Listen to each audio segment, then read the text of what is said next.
All right, welcome all of you to Candid Cinematography Adda. I think it is quite visible and you can see this. Yeah. So this is the harsh light. When I have the harsh light, this is the harsh light. It will cast a lot of stark shadows and all that stuff. So contrast, you know. So now you have a diffused light. So, you know, yeah. Now you have a diffuse light. Now you can again do some thing. You can put a cloth over it. You see, I'm changing the shadow. You look at the shadow, I'm changing the shadow. So in this way you can move the light. You see the more light is moving and the things are changing. Now the highlight is here. This is the highlight. And then we will have our whites and darks and highlights and shadows, so today we are starting our Candid Cinematography Adda. Now, before I start Candid Cinematography Adda, let me talk about few things. Let me talk about few things. First of all, I am not endorsing any Indian movie or any Indian actor, actresses, star, whatever it is. I am not endorsing any one of them. So, hello. Okay, cool. So, I'm not endorsing anyone. Second thing is how it is different from a cinephile, how it is different from the videos you see coming from a cinephile. Those are great videos. You can learn a lot from that. But you will see they are explaining things a lot in a different way. Maybe they are doing a great research and you can learn so much from them. And that is the culture we are trying to create so that you can take up cinema, you can take up cinema appreciation. And what you can do is you can discuss movies, you can discuss different aspects of movies. For example, we are doing Candid Cinematography Adda, we are talking about cinematography. When we talked about Candid Music Adda, and we will continue to talk about that in another session, we will talk about the veteran composers, like Randy Newman, like Max Steiner, like Bernard Herrmann, like Maurice Jarre. We will talk about all those composers. I wanted to do it, but for few reasons I had to postpone it. But we will do a season 3 based on those composers. But Candid Cinematography Adda, I'm planning to do it in two seasons for the time being. Maybe one will have 14, 15 cinematographers, or maybe we will do it in a different way. But there will be two seasons planned so far. But how it is different from the other cinephiles? You will see a lot of videos where people are taking up cinematographers. I have seen those videos, couple of videos I have seen, and those are really good videos. People taking up cinematographers, for example, Robert Richardson, Rodrigo Prieto, Hoytema, then your Wally Fisher, then your other cinematographers like Gordon Willis, Vittorio Storaro, sometimes Matthew Libatique. These cinematographers people are talking about. They are doing incredible job, and you will see videos like 5 minutes, 6 minutes. They are talking about all those things. But here, maybe we will do a session of 20, 30 minutes, or at max 40 minutes. If you have any questions, we can take it up.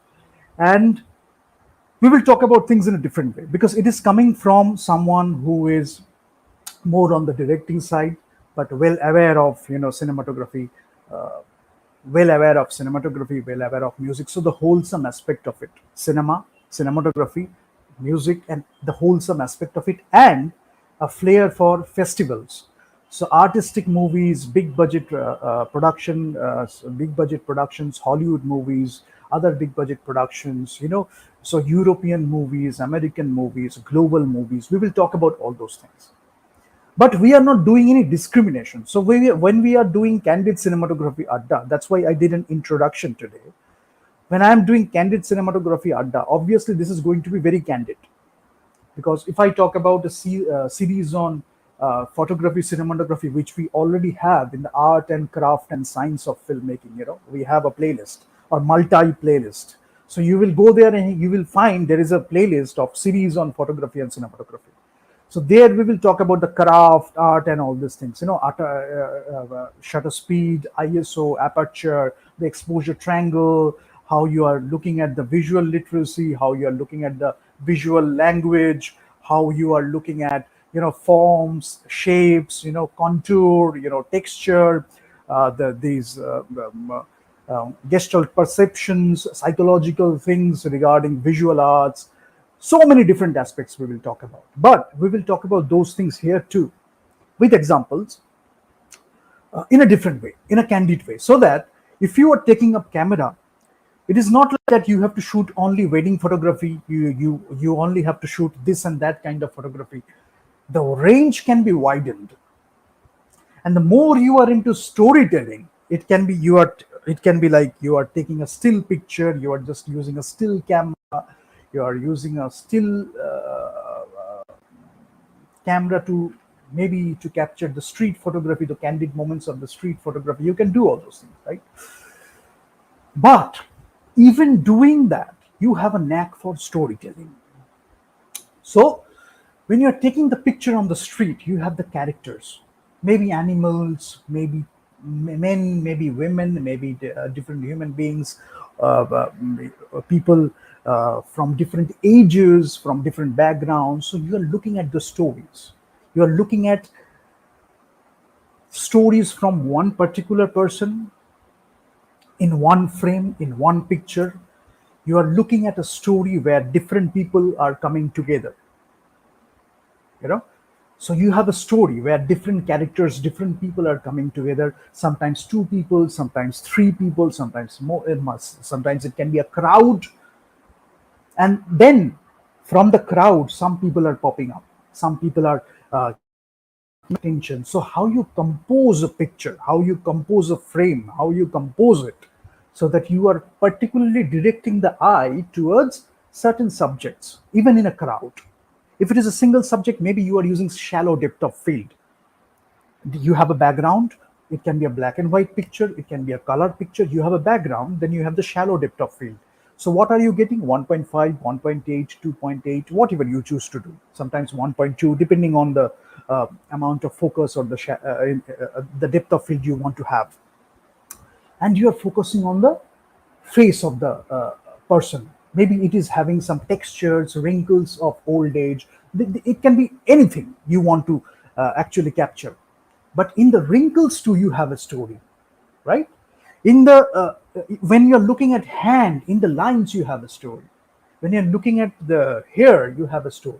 So you're looking for stories, not only just taking a picture, taking snapshots and all these things. We are not talking about that. So today, when we start Candid Photography Adda, it can be a short session, but it is giving you a ground towards how to look at cinema in a more respectful way. Because I will tell you one thing, you have to respect the cinematographers. It's not the job of the actors only to respect the cinematographers or the director or the crew members. You are capturing with the camera, right? The actors will look good, the story will be the story or the vision of the director because of the cinematographer.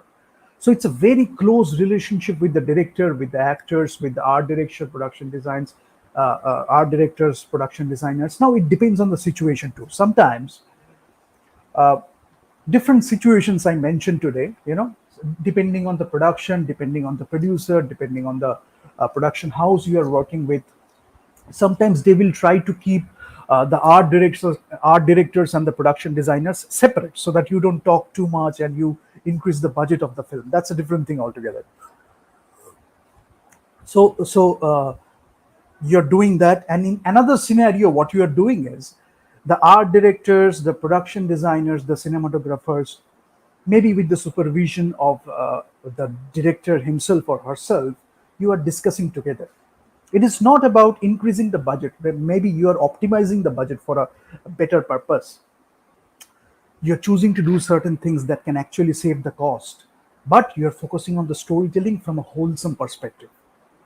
So the cinematographer is bringing something mise en scène, in terms of costume, in terms of makeup, in terms of how you will look, what is your good side, what is your profile, how I can light you, how you can move, how we can block, how we can stage. We can do all these things, right? Uh, but it's an incredible job. If cinematographer doesn't capture the thing, you don't have a movie at all, right? That's why cinematography is so important. Then you have the color palette. You can look at the color palette. You have different shades. If you are taking black and white, so you have shades of gray. You have black, white. You have the mid gray. You have shades of gray. You know, when you are taking and those shades of gray, how you are using that. So this black and white may be very different from that black and white, how you are changing, the highlights. You can look at the histogram, you can see what is beyond the range, what is within the range, how you can enhance the range. So your highlights and shadows, your whites and blacks, your mid-tones, so you're working on all these things. Now you're looking at the color palette. Maybe you are accentuating one particular color. For example, red you are doing, for example green you are doing, for example yellow you are doing for a specific purpose. So you have understood the meaning of it, why you are doing so, why you are accentuating that particular color. Maybe it is helping the storytelling. An example I can give: Kieslowski's Three Colors trilogy, beautiful trilogy. You, any film student, any cinephile, any aspiring filmmaker should watch Three Colors. Blue, we see the use of blue. Red, we see the use of red. White, we see the use of white in different ways. Apart from great acting performances and directing, we have the color telling a story too. So color becomes sometimes a character. Camera becomes a character. Now, I can talk about all those things, but if you haven't watched a lot of movies, if you haven't read a lot, if you haven't, most importantly, if you haven't realized it, if you haven't gone through the artistic journey or the thought process, then these are just words.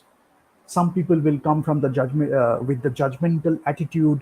They will say this and that, this is not required, that is not required, this is good, this is bad. I am not giving a damn about that. We should not give a damn about that, especially in Bengal or in India, a vibrant culture. Many people think that whenever you are coming to India, you have to put a lot of colors, vibrant colors, but there can be great movies on black and white too, or with black and white too, shades of gray. How you are telling the story, that is very important. You can have everything, but what is the story demanding? Or maybe you are making poetry with the camera. So different situations demanding different artistic styles. So you are going with it, right? So those things. And uh, this is not a matter of joke cinema, and especially when we talk about Ho Color On or Artist 7, this is not a matter of joke. So we are doing very serious discussions, not serious discussions, but very serious discussions, but maybe in a candid way. So unfortunately, the situation of Bengal has been like that in the recent years. It is like the culture is telling you this is not required, this is not required. How do you know? You don't even know how to look at a film. You don't even know how to appreciate a film. You don't even know how to appreciate the right roles. You don't even know how to appreciate the right casting. You don't even know what casting is. But again, the celebs and fans, they are telling something, they are uttering something. So a culture is getting formed where you have an inherent disrespect towards cinema. So we are not doing Candid Cinematography Adda from that place, because they will be playing a double game. They will be telling that to the culture, and then they will be doing something using blames and excuses, using names. We are not doing that here. We are very clear about that. This is about serious discussions regarding cinematography, regarding cinema, particularly Candid Cinematography Adda. It will be photography, cinematography, visual arts. We will talk about everything, because gradually you will see I will mix the Candid art Adda with the Candid Cinematography Adda. So you will see a blend when you are looking at a picture of Rembrandt, or you are looking at a painting of Rembrandt. You have a checkerboard effect. What is a checkerboard effect? You are getting to know that. When you are looking at a picture of Vermeer, then you are looking how Vermeer is using light, how Rembrandt is using light, and how these two things are different, right? And then, sticking to the title of today, what is obsolete and what is modern? Can you tell? I mean, I'm just giving you, I'm just asking a question. Can you tell that Vermeer is obsolete? Can you tell that Rembrandt is obsolete? Can you tell that Michelangelo is obsolete? Can you tell that the Sistine Chapel is obsolete? Can you tell that the Leonardo da Vinci, whatever he did, is obsolete? Can you tell that? You cannot tell that. Is it modern? Is it obsolete? Depends on a lot of factors. Maybe many people don't understand it yet, so they are using those terms. But what is obsolete? What is modern? I talk a lot about the Upanishads because those are so modern things, but yet written so many, like thousands of years ago. But if you understand that, you will see that it is connecting in a deeper way. And then you are expressing through the camera. Now, many people don't even understand that the more you shape yourself as a human being, having a wide range, you can bring so much to a particular film depending on the story. Before shooting the movie, when you are having the discussion, when you are going through pre-production, you can do all these things. During the shoot, you are coming up with innovative ideas, you're coming up with modern progressive ideas, so that you can always help tell the story in a better way. Obviously you are taking supervision of the director because he or she is the creative leader. Ultimately you have to respect that position. That is in fact a situation in India too. You have to respect the director, you have to respect those choices he or she is making. You can come with a collaborative effort, but this relationship is a very respectful, even I will mention reverence is a term I will mention. It's a very reverent relationships. It's a very reverent relationship. We are helping each other, we are shaping each other. Maybe today you are starting small, but staying with the director, you are learning so much. Tomorrow you will be taking a bigger challenge, but you will be always grateful to the director because he gave you a chance, she gave you a chance. So that mindset, that professionalism, we will talk about that too as we go along. Now we will talk about Greg Toland. We will talk about what Orson Welles told Greg Toland, because whatever you want to know about cinematography, I can just teach you like that in a day or within hours if you understand it. Things have changed, so I can shorten the day to a few hours. And we can actually talk about, because if you know the exposure angle, if you know few other things, if I have already mentioned those things, and so many things I can discuss in one session, and you will know everything about cinematography. But that particular story will demand something. That particular production will demand something. And as I just mentioned, how you are making those movie, how you are making those stories, how you are telling those stories in a beautiful way. You're bringing those modern, progressive ideas, innovations right on the spot. You are changing a scene. You are doing all those things. The more wider range you are having, you can take those innovations in a very swift way, in a very creative way. So when I talk about Upanishad, or I talk about any scripture, when I talk about any book, that is shaping you in a better way, you will see that that is shaping you as a human being. Philosophy, poetry, it is shaping you as a human being. You are thinking, you are feeling, you are enjoying life, you are living life, you are experiencing life. Now you have a camera. It can be an Arri Alexa, it can be a Panavision, it can be an IMAX, it can be a Sony camera, it can be anything. It can be any lens, anamorphic lens or any other lens. It can be some special particular lens, prime lenses, zoom lenses, and you know how to use all those lenses. So we will talk about those things too, once in a while. But here we will talk about how the color is affecting you, affecting your mood, the cinematic storytelling, how it is helping, the color palette, the layerings, then the poetry of cinematography, the poetry of composition, the poetry of movement, the poetry of shooting people, the philosophy of shooting people. So things in a candid way, right? So today I'm not showing you a picture of Arri, or I am not showing you a picture of IMAX. I'm not showing you a picture of this Panavision or Blackmagic camera, whatever it is. I'm not showing you those pictures. You can listen to the names. I will be giving you links in the description, so you can go to the websites and you can look at that. But thinking about cinema in a more respectful way, respecting each and every crew member, respecting each and every cast. If I consider cast as crew members, respecting them, their job, the effort they are putting, the more you respect them, they will be coming up with innovative ideas to shape the story. We will be doing it together in a collaborative way. So we will be talking about Greg Tolan, Gordon Willis, Robert Richardson, and all the new cinematographers, all the old cinematographers. So we will be talking about those people. Maybe it will be a mix, but we will be showing you pictures, not only just talks. So from the next session onwards, we will be showing you frames, compositions. We will be referred to the scenes you can watch, and then you will see how photography or cinematography is a great profession. Choosing that profession, it can be a great thing. Sometimes it's a calling. I know because I went through that process, so I know that it can be a calling. Calling means you're going to a place, you are respecting nature, you're going to a place, you're enjoying that place, you're having a different experience, and suddenly what you're doing is something is calling you. You should take the camera and take a picture. You should take the camera and take a picture. You should take the camera and take a picture. Then when you take a picture, you think that, okay, I enjoyed the situation in a different way. Now when I take the picture, when I look at the picture while coming to my home, um, um, when I come back home, when I look at the picture, or when I stay in a different situation, when I look at the picture, is it evoking the same experience?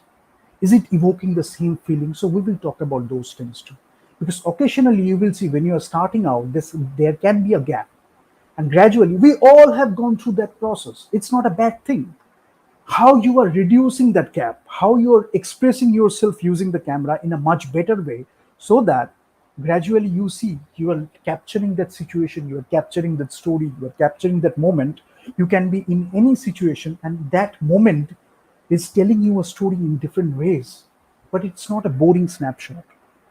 So those things we will talk about in Candid Cinematography Adda. So thank you for being with me. We will talk about cinema in a great manner. Hope to see you soon. Probably after from 10th we will be starting the first episode. So in between, if you have any question, keep posting the question. Thank you so much.